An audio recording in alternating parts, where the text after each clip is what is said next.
किया था कि जनरेशन ऑफ कंप्यूटर क्या होता है और कितने टाइप्स होते हैं जनरेशन ऑफ कंप्यूटर के। तो आज हम डिस्कस करेंगे क्या कि कंप्यूटर के जो टाइप्स हैं, क्या है कंप्यूटर ऑफ जनरेशन के जो टाइप्स है उनके अंदर कौन कौन सी लैंग्वेजेस आती है, कौन कौन सी हाई लैंग्वेज आती है, कौन कौन सी लो लैंग्वेज आती है। हाई लैंग्वेज और लो लैंग्वेज का बहुत ही ज़्यादा इंपॉर्टेंस है, क्योंकि लो लैंग्वेज में कोई भी वर्क इतना काम नहीं करता। जो हम फंक्शन या जो भी हम इंस्ट्रक्शन करवाना चाहते हैं किसी भी काम के लिए या किसी भी पर्टिकुलर निर्देश देते हैं किसी भी हाई लेवल लैंग्वेज को, या फिर किसी भी चीज़ को हम अगर इंस्ट्रक्शन देते हैं कंप्यूटर के द्वारा तो वो इतना उठा नहीं पाता, यानी उतना वर्क नहीं कर पाता लो लैंग्वेज के अंदर। बट हम जब हाई लैंग्वेज का यूज करते हैं तो वो चीज़ जो वर्क करेगी वो अलग अलग लैंग्वेजेस के ऊपर वर्क करेगी। हर एक जो जनरेशन के अंदर, हमारी जनरेशन टोटल थी 5 और 5 जनरेशन के अंदर सभी के अंदर हमारी जो जनरेशन की लैंग्वेजेस है सभी अलग अलग है। जैसे कि फर्स्ट जनरेशन में हमने यूज किया था, फर्स्ट जनरेशन में लैंग्वेज हमारी यूज होती थी लो लैंग्वेज। लो लैंग्वेज में क्या होता है, 0 और 1 की फॉर्म होती है। इसको हम क्या कहते हैं, बाइनरी कोड भी कहते हैं। बाइनरी कोड यानी कि हमारी दो ही होती है 0 और 1। 0 और 1 का मतलब है कि जब 0 हो तब तो फंक्शंस हमारे क्या हो जाते हैं ऑफ, और 1 हो तब हमारे हो जाते हैं ऑन। ये होता है हमारा बाइनरी कोड या बाइनरी डिजिट या बाइनरी डेसिमल, बाइनरी वैल्यू बोलते हैं इसको वैसे। अब हम बात करते हैं किस चीज़ की, जनरेशंस के अंदर हमारे जो फर्स्ट जनरेशन के अंदर लो लैंग्वेज यूज किया जाता है और हमारे सेकंड जनरेशन के अंदर हम यूज करते हैं लैंग्वेज कौन सी, फोर्टन और कोबोल। यहां पे आ जाती है हमारी, ये दोनों क्या है लैंग्वेज, हाई लेवल लैंग्वेज है। क्या है, हाई लेवल लैंग्वेज है। हम इन हाई लेवल लैंग्वेज की बात करते हैं। फोर्टन का कोबोल की फुल फॉर्म होती है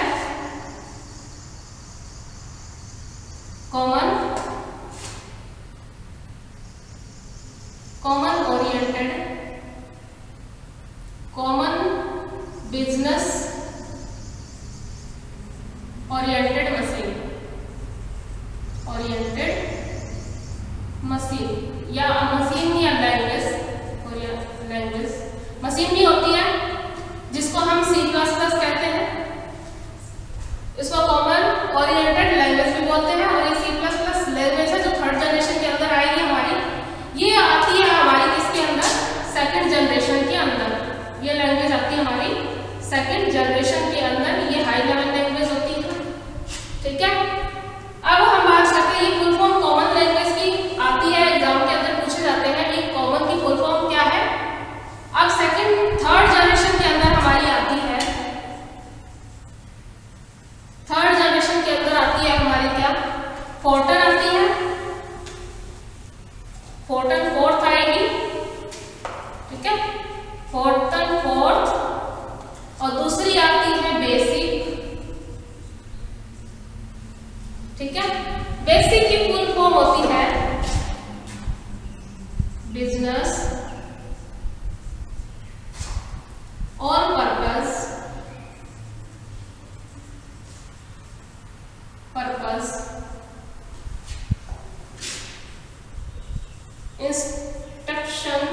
instruction code.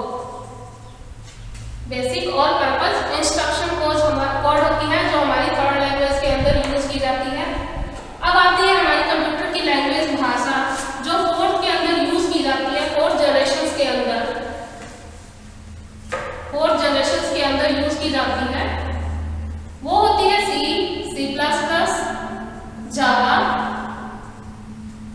VB, .NET।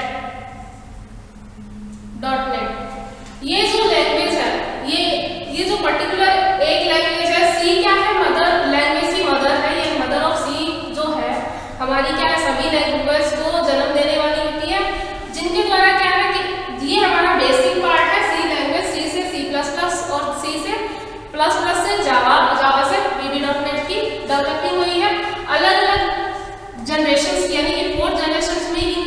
Generation में जो लैंग्वेज यूज होती है उन लैंग्वेजों को भी हाई लेवल लैंग्वेज बोला जाता है। इनको बोला जाता है हाई लेवल लैंग्वेज, जो क्या करती है अलग अलग प्रोग्राम का अलग अलग फंक्शन का यूज होता है और प्रोग्रामिंग के लिए इन सब लैंग्वेज को यूज की जाती है। अब हम बात करते हैं फोर्थ जनरेशन के अंदर एक चीज हो रही थी जिसका नाम है इंटेल। ये इंटेल है जो चिप है, जो चिप हमारी लगती है आईसी चिप। इंटेल एक आईसी चिप को ही बोलते हैं, इंटीग्रेटेड सर्किट है, क्योंकि जो फोर्थ जनरेशन के अंदर जो हमारी जो आईसी चिप लगती है वो थाउजेंड ऑफ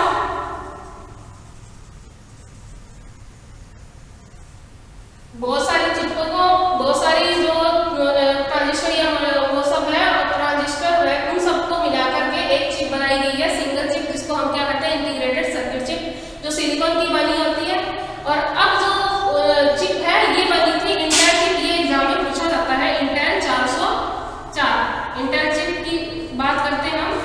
इंटेल चिप की इंटेल चिप जो है इंटेल 4004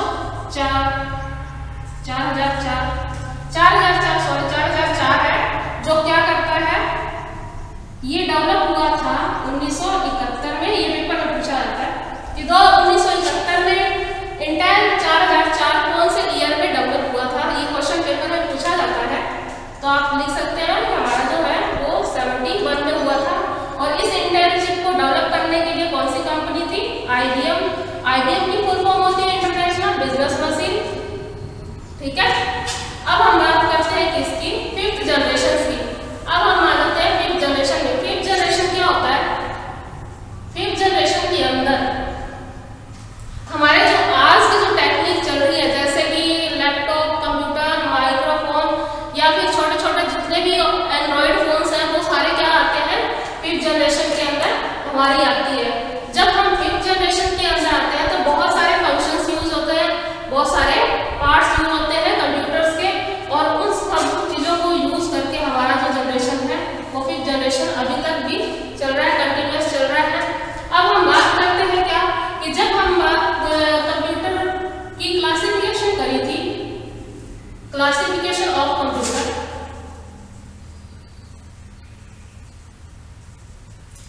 कंप्यूटर का क्लासिफिकेशन किया था, जिसके अंदर सबसे पहले हमारा आया था क्या? Super computer.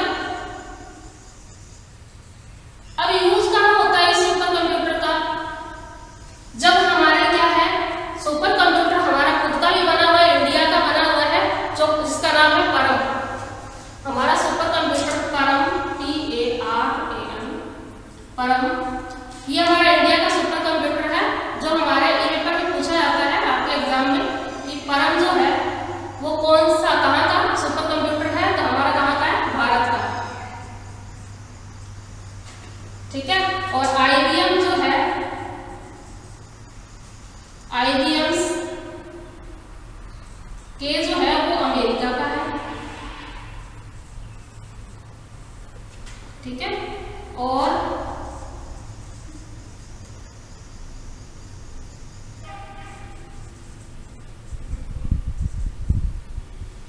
फिदुस्ता ये है जापान का।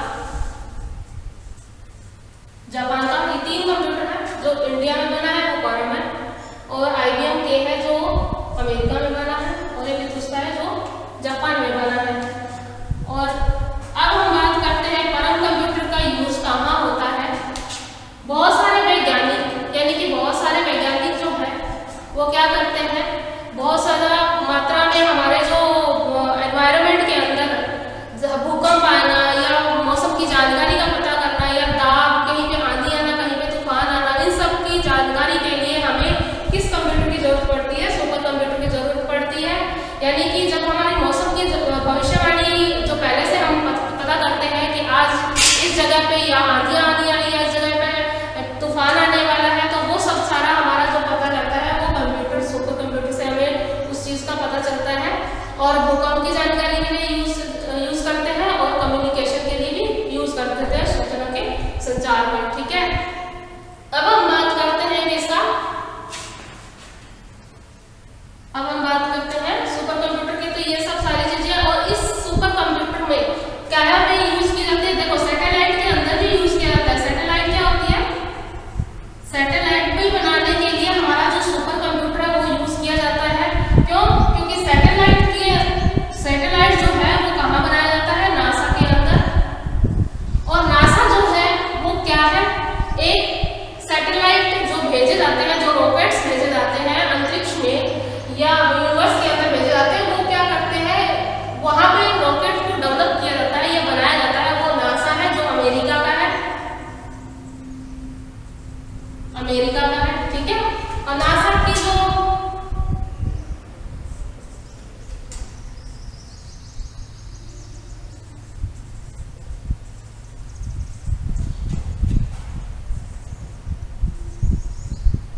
लेकर हमारे धरती से लेकर ये बहुत सारे जो ब्रह्मांड के अंदर कौन कौन से नए उपग्रह हैं या फिर ग्रह हैं, उन सब की जानकारी के लिए आज हमारे कहाँ भी मौसम खराब होने वाला है, वो सब जानकारी के लिए हमारे रॉकेट्स भेजे जाते हैं सैटेलाइट के द्वारा। तो ये दोनों प्रक्षेपण केंद्र है जहाँ से हमारे भेजे जाते हैं नासा और इसरो। अब हम बात करते हैं किसकी, सुपर कंप्यूटर हो गया। अब हम बात करते हैं मेन फ्रेम की, मेन फ्रेम कंप्यूटर की। ठीक है, मेन फ्रेम कंप्यूटर क्या करता है कि जो बड़े बड़े बिजनेस हैं, बिजनेसमैन हैं या बड़ी बड़ी कंपनीज हैं या फिर बहुत सारी जो गवर्नमेंट ऑर्गेनाइजेशन है, वहाँ पे मेन फ्रेम का यूज किया जाता है कि बड़ी बड़ी संख्या में गवर्नमेंट ऑर्गेनाइजेशन फर्म है तो वो कंपनियां यूज करती है मेन फ्रेम कंप्यूटर को, क्योंकि इनकी स्पीड्स बहुत ज़्यादा होती है, इनकी प्रोसेसिंग की जो क्षमता है वो बहुत ज़्यादा होती है, जिसके थ्रू हमारा जो मेन फ्रेम होता है, मेन फ्रेम कंप्यूटर के अंदर स्पीड की बहुत ज़्यादा वैल्यू है, क्योंकि इसकी प्रोसेसिंग जो होगी वो स्पीड में होगी और जिसके कारण मेन फ्रेम जो है बहुत सारे गवर्नमेंट इंस्ट्रक्शंस या फिर गवर्नमेंट ऑर्गेनाइजेशन के अकॉर्डिंग जो आप अपने संगठन है या बड़ी बड़ी कंपनीज हैं, बड़ी बड़ी ऑर्गेनाइजेशंस हैं, उनके अंदर आप इस फॉर्म को यूज करते हैं। और ये कंप्यूटर बहुत ही ज़्यादा विशाल नहीं होकर के सुपर कंप्यूटर से कम होता है जिनका यूज किया जाता है। और इसमें क्या होता है कि जो आप कूलिंग की ज़्यादा जरूरत होती है, जो कूलिंग आती है आप लोगों की हीटिंग के लिए, बहुत ज़्यादा जब कंप्यूटर चलता है तो बहुत ज़्यादा हीट जनरेट करता है, जिसके द्वारा क्या होता है कि जब हीटिंग जनरेट होती है तो वहाँ पे ठंडक के लिए उनको एयर या फिर आप कह सकते हैं एसी की सुविधा प्रोवाइड की जाती है। जो कूलिंग की सुविधा होती है वो वहाँ जनरेट की जाती है, जो वहाँ पे रहते हैं ये सारे कंप्यूटर्स जिनकी हम बात करते हैं, ये इनकी बड़ी बड़ी कंपनीज में यूज की जाती है, बैंकिंग क्षेत्र में या फिर और आप मान लो किसी संस्था में हो सकती है ना। तो अब आप बात करते हैं इसकी मिनी कंप्यूटर की। मिनी कंप्यूटर के क्या होता है कि मिनी का मीन्स होता है कि कोई छोटा, यानी कि इतना भी छोटा नहीं, जनरली हम एक छोटे मिनी कंप्यूटर्स की बात करते हैं अकॉर्डिंग टू प्रीवियस कंप्यूटर के, यानी कि छोटा जो होता है, जो क्या करता है मिनी कंप्यूटर हमारा ये होता है छोटी छोटी संस्थाएं यूज करती हैं, जैसे कि स्कूल, बैंकिंग क्षेत्र है ना। बड़े बैंक के अकॉर्डिंग तो वो मेन फ्रेम यूज होगा, लेकिन छोटे बैंक्स हैं या टीवी प्रोग्राम्स हैं उनके लिए हमारे मिनी कंप्यूटर का यूज होता है, जिसके थ्रू आप कोई भी डेटा स्टोर करने के लिए या फिर कोई भी डेटा को हाई फ्रेम पे जनरेट करने के लिए हम यूज करते हैं मिनी कंप्यूटर। ठीक है, अब हम बात करते हैं आज माइक्रो कंप्यूटर की। फोर्थ हमारा होता है माइक्रो कंप्यूटर। माइक्रो कंप्यूटर में आप सब जानते हैं कि माइक्रो कंप्यूटर क्या है हमारा, जो आपके हाथ में हैंड होल्ड डिवाइस है। ठीक है, हैंड होल्ड डिवाइस है, जैसे कि मोबाइल हो गया, हैंड होल्ड डिवाइस हो गई हमारी, मोबाइल हो गई और लैपटॉप हो गया। ठीक है, लैपटॉप हो गया, पाम टॉप हो गया, ये सारी डिवाइसेस हमारी क्या होती है माइक्रो कंप्यूटर के अंदर आती है। जो आज जो करंट में जो चल रही है, फ्लो में चल रही है जो माइक्रो कंप्यूटर, वो सारी की सारी हमारी इसके अंदर आती है, इसके अंतर्गत आती है। अब हम बात करते हैं किस चीज की, हमारा जो टॉपिक है आपकी जनरेशन ऑफ कंप्यूटर का डिटेल्स खत्म हो गई, लेकिन अब हम टॉपिक जो जनरेट करेंगे वो क्या है, software. Everybody is know about software. तो हम बात करते हैं किसकी, सॉफ्टवेयर की। सॉफ्टवेयर क्या होता है, टू टाइप्स के होते हैं, पहले तो एप्लीकेशन सॉफ्टवेयर,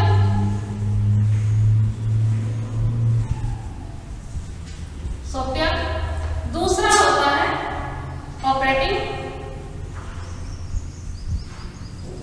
सॉफ्टवेयर।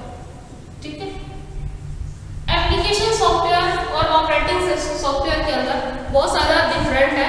क्यों? क्योंकि बेसिक जो सॉफ्टवेयर होते हैं, यानी कि हम जो सॉफ्टवेयर की बात करते हैं, आपके मोबाइल में जो भी आपका गेम खेलते हो या जो भी आप प्रोग्राम डाउनलोड करते हो या प्ले स्टोर पर जाकर कोई भी ऑप्शन गेम के लिए, जैसे आप लोग कोई कैंडी क्रश हो गया या फिर कोई और गेम हो गया, जितने भी गेम्स हैं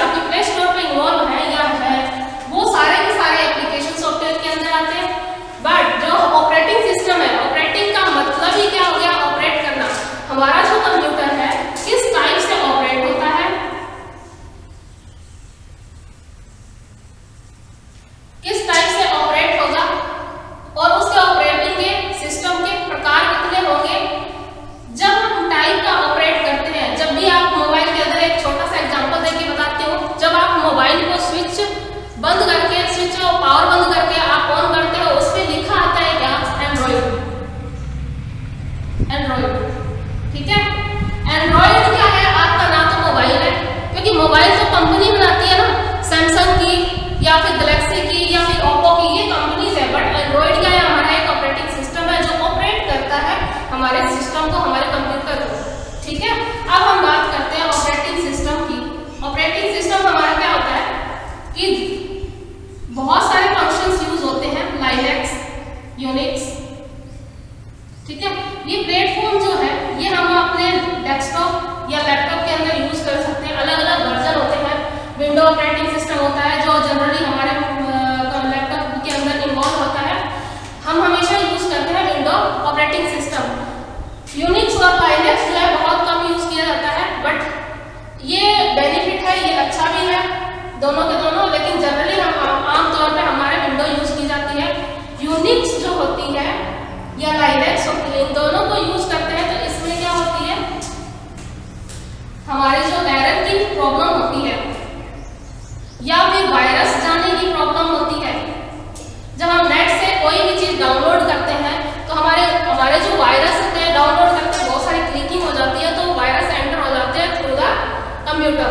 तो हमारे जो कंप्यूटर एंटर हो गए तो वो यूनिक्स जो क्या करेगा, इस चीज को एंटर नहीं करने देगा वायरस को, ठीक है। तो ये हमारा बेनिफिट है किसके अकॉर्डिंग, विंडो के अकॉर्डिंग। बट विंडो जो है वो प्लेटफॉर्म इजी वे है जिसको चलाने के लिए ह्यूमन के द्वारा, जो ह्यूमन जो क्या करता है, इंस्ट्रक्शन देता है, जिसके बेस पे हमारा कोड काम करता है, जिसके बेस पे हमारा कंप्यूटर काम करता है। तो जो उस इंस्ट्रक्शन को फॉलो करने के लिए हमारा विंडो जो है वो बिल्कुल सुटेबल है, ठीक है। अब हम बात करते हैं एप्लीकेशन सॉफ्टवेयर की। जब हम एप्लीकेशन सॉफ्टवेयर के अंदर आते हैं तो हमारा जो हार्डवेयर है, एप्लीकेशन बहुत सारे सॉफ्टवेयर हैं जिसके अंदर वेब ब्राउजर भी यूज होता है। हम जनरली एक वेब ब्राउजर को लेते हैं। वेब ब्राउजर क्या होता है कि जब हम साइट पे जाते हैं तो वेब ब्राउजर हमारे बहुत सारी चीजें हैं जो नेट के थ्रू हम जब भी डाउनलोड करते हैं वो वेब एप्लीकेशन सॉफ्टवेयर है। तो जब हम इसके पार्ट्स हैं थोड़े से 2-3, वो मैं आपको बता देती हूँ कौन कौन से। Internet explorer,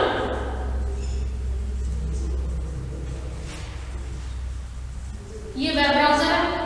Mozilla Firefox, Mozilla Firefox और गूगल क्रोम,